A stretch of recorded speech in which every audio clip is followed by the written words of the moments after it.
Today I am speaking to Carly Pepin. Carly is an international speaker and consultant specializing in human behavior. Based out of Vancouver, Canada, she travels the world to share the powerful message that no matter what your story, your line of work, what part of the world you're from, all people struggle with our own perceived flaws and voids, both personally and professionally. And that's okay. It's how we use that story that ultimately will define whether or not we achieve our goals. Carly has dedicated her life to master human behavior and teach others to do the same, how to see beyond the surface and tap into the core essence of an individual to uncover the deeper roots that prevent them from creating a life that is inspiring and fulfilling every day, so that they can create a life by design instead of duty. Here's my conversation with Carly. I am very excited to have you here today, Carly. I know that this is something where we can go in a lot of directions with our topic today and a lot of different parts of the 3 Ps, the procrastination, people pleasing, all of the perfectionism that comes with it. But I would love, before we even get into that, for you to tell us a little bit more about who you are and why you do what you do. Awesome. Yeah, thank you for having me here. I'm really looking forward to diving into the details. So, my name is Carly Pepin, and I'm a human behavior specialist. And I've taken that information and I've built it into a business to help individuals find their own purpose, find their own way in life, move beyond when they're feeling stuck, stagnant, and just help them get to the other side and just feel like every day they want to wake up and they're inspired by the life that they've created, right? So, we're creating a life by design, not by default.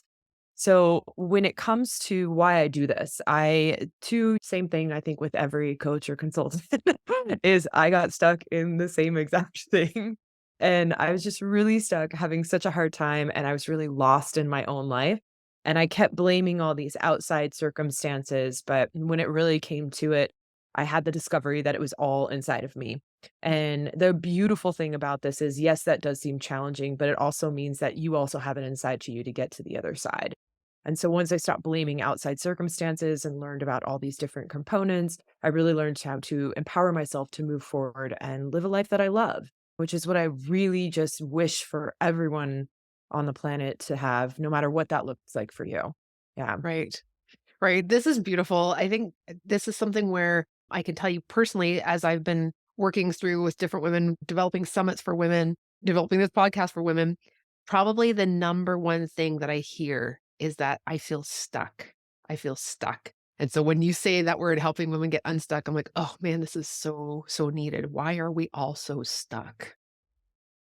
Yeah.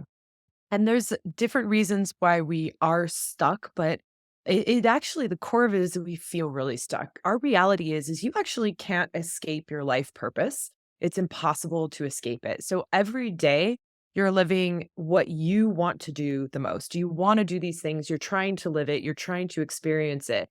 When you get caught in what I should be doing, what I'm supposed to do, what I have to do, what I need to do, that's when you start to disconnect what's most important to you, and you will attract challenges that are there to push you to actually get back to what you love. Now we label that as stuck. We'll label it as stuck and we feel stuck because we're like, I can't get beyond this.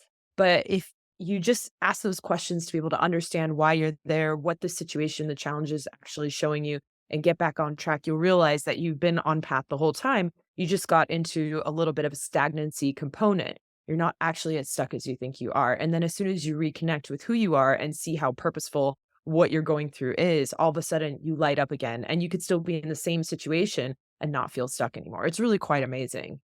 Yeah. I can hear women saying right now, no, no, I'm stuck. I'm stuck. This is not teaching me something.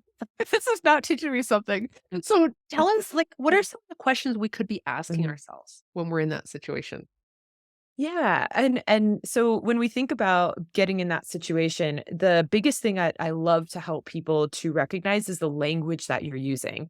So for example, if you're saying, I should be doing this, I should be doing that, I'm supposed to be doing this, I need to, I got to, I have to, I ought to, right? The first question you ask is according to who? Because we don't ever just think that out of the blue. We're actually comparing ourselves to an outside source.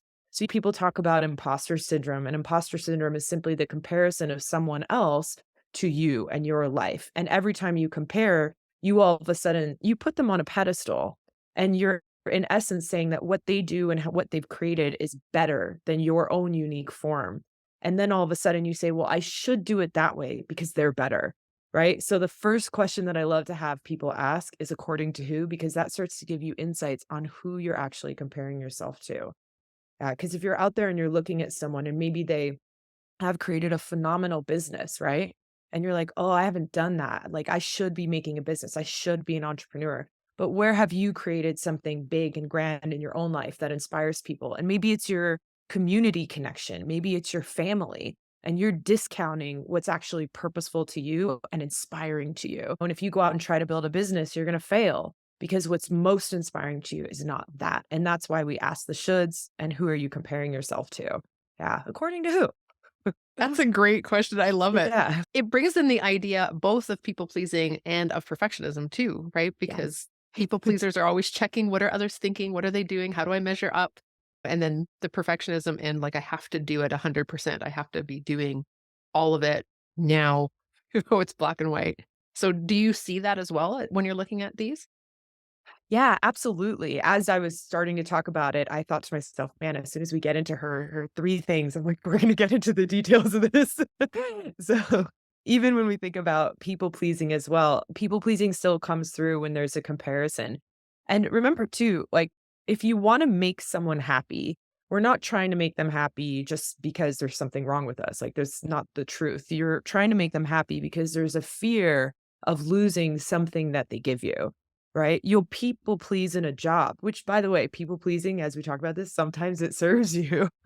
You might be people pleasing in a job with your boss because you want the job, you want the income to support you. So there are moments when, hey, this is going to serve you. If you're doing it to such a degree that it's starting to become depressing and deflate yourself and put yourself down and sacrifice your life for an outside source, that's when it start to pay attention to what you're doing. And it's like, ask yourself, okay, so I'm doing this to hold on to this person or experience, and how worth it is it to me? You know, how worth is my own life to give up for you? And you'll realize that most of the time people say, you know what, I'm actually okay walking away. It is really an interesting thing as you watch people feeling like maybe they should be doing something else, that they were meant to be doing something else, and here we are doing this instead. But the reality Yeah. is, like, there are circumstances and situations too where we have to take care of certain things. It doesn't mean Mhm. that we're derailed. It just means No, that's the station that we're in at the moment too. Um, absolutely. yeah. And again, I think that goes back to the even the perfectionism end of things where we can feel like, well, if I can't do that thing I feel I'm called to do, if I can't find that purpose, if I'm not living my life all out, Yeah. well, then I give up. I'm not going to do anything because it's not the perfect thing. It's not exactly the thing. Yeah, and the perfect comes in again where it's like, according to who? Mhm. So you've looked at something and you've labeled it as perfect.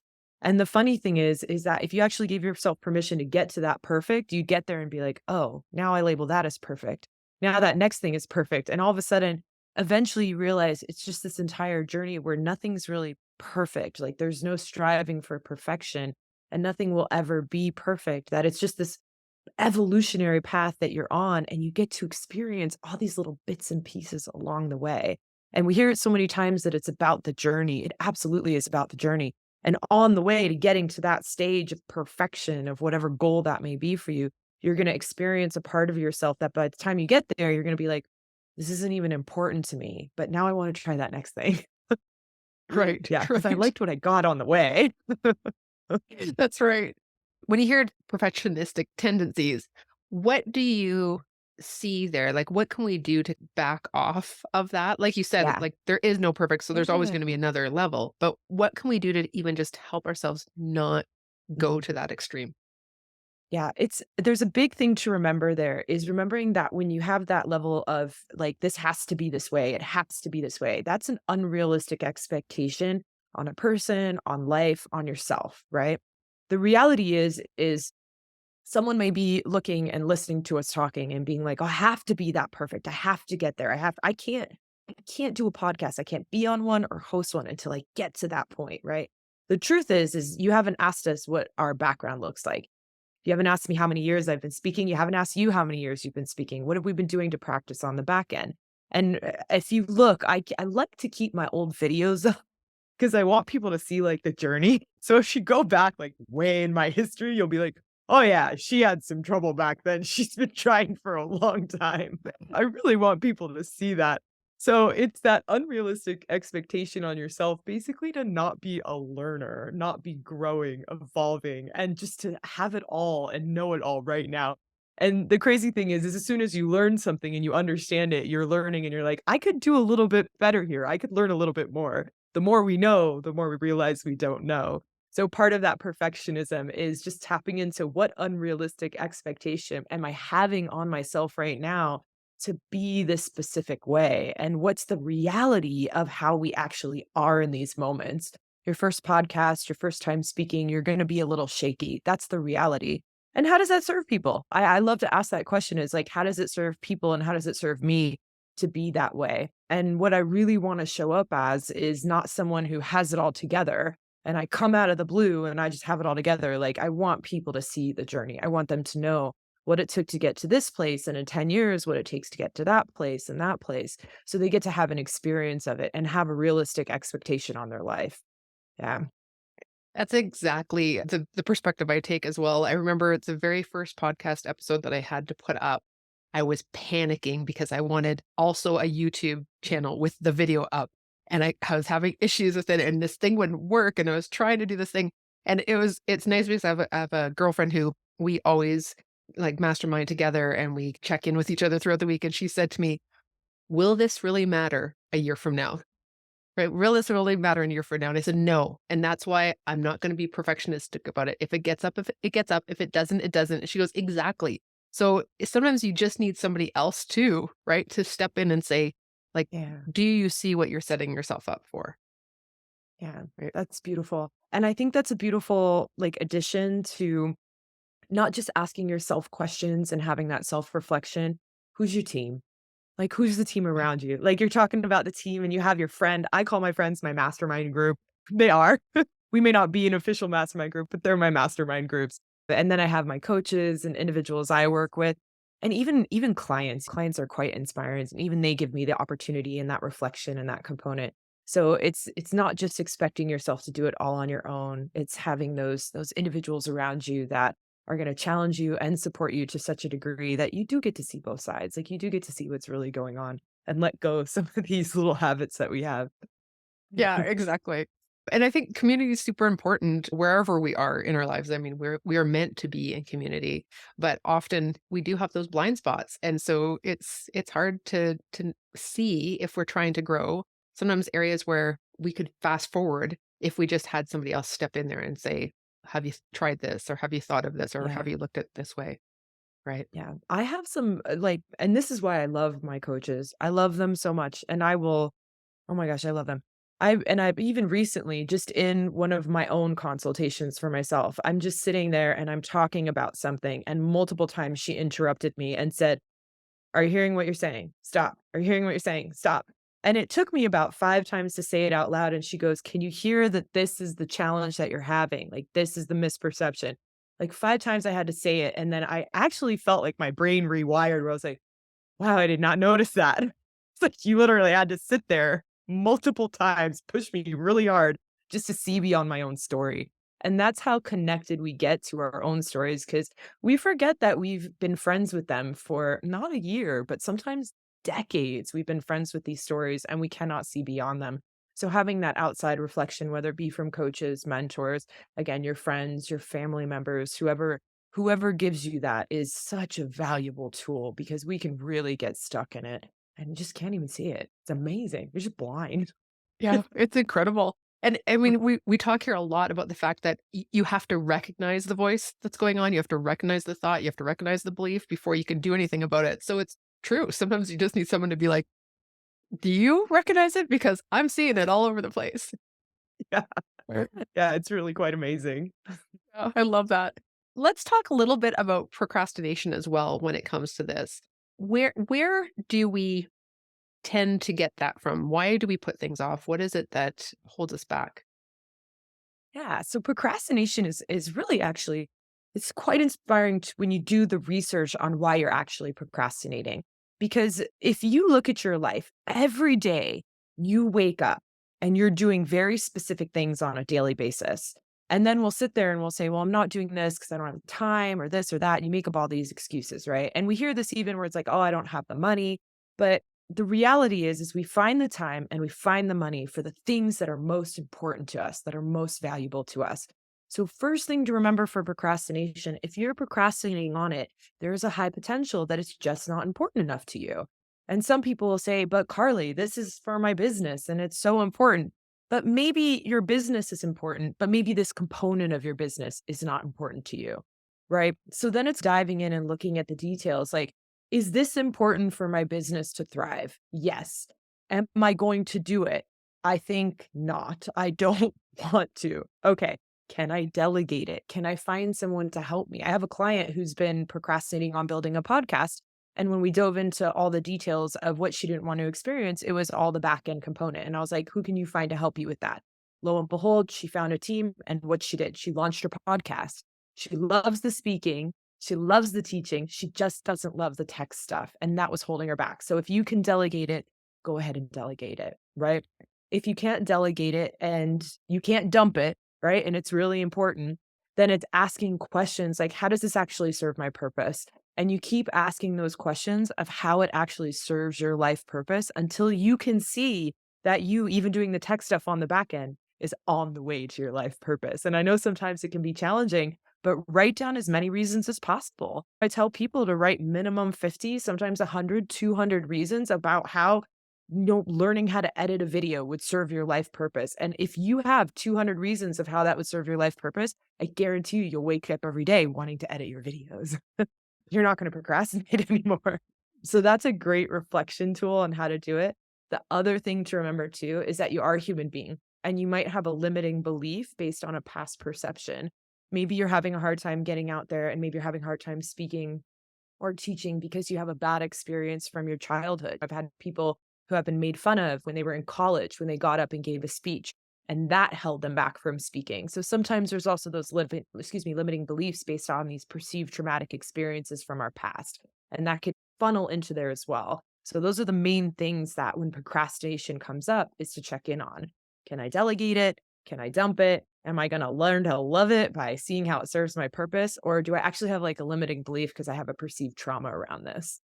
Right. Right. And Mhm. often when we're procrastinating too, if we're sitting in it for too long, it gets bigger and bigger, right? It's like the elephant in the room or like that overwhelm becomes massive. Whereas if we can take some of these steps, it just starts Mhm. to clear that away and make it more small, tangible, bite-sized. Sometimes even just finding that first step rather than looking at the big picture can really help to just decrease the idea of I have to do it all Yeah. today. Yeah, this is a great example as well because sometimes we have really big goals. Thank you for bringing this up. Sometimes our goals are really, really big. And you might look at this big goal and you procrastinate too because you don't know what to do, how to get there. So, breaking it down into parts is really important. If you break it down into 5 steps, and then each step you break down into more steps and more steps and more steps, and you keep doing that until one day you look and you say, I could do something today to get to that goal. When I thought about speaking at first, right? And this was like a decade ago, I thought about speaking. I was like, oh, I don't know how I'm going to do this. How am I going to get the contacts? How am I going to reach out? It's so crazy. And then when I broke it down, it came down to the first step to do was just to practice. And every day I got on Instagram and I would do those 24-second, um, like they disappear in 24 hours on your Instagram reels, right? Or not reels. Back then it was stories on your Instagram stories. And I thought, man, if I mess up, I mess up. It's gone in 24 hours. At least I'm trying. And every day I did that for a year just to practice. But if you break down your big goals and see how it can break down into parts that you can do it on a daily basis, it won't look overwhelming. And it's not like I don't actually know what to do. It's like, oh, I know what to do. It's right here. I can do it now. Right, right. And I think too, I haven't really said much about coaching over the podcast for the last few months, but I think it's really important for people to understand. And you said like you have your coaches, I have my coaches. When you have somebody else out there, again, because they can see your blind spots, but also because often they can help break down things. They can help make things less overwhelming. They can help with areas where whether it's a limiting belief or it's an actual tangible, like, I don't know how to do this thing. But just having that person to be able to say, okay, look, I can walk through this with you. is super valuable, right? Yeah. Yeah, I call it our team. Like, it's really important for me to have a team, and as I said, like, I have it in various forms. I have friends, most of my friends are in the coaching industry in some way, shape, or form. I mean, we connect with who we resonate most with, it is what it is. So, yes, we do help each other and assist each other, but I also understand that, and I see this in myself and with my own gaps, like, to the degree that I have all these masterful coaches by my side and I get to be that for them, I also have my personal biases because I'm very close to you.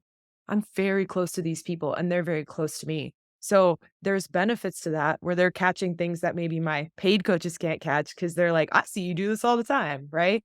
But then there's the challenge that comes with it where they also have their own biases and I have my own biases. And we're also agreeing on the same story, which is part of why we're friends.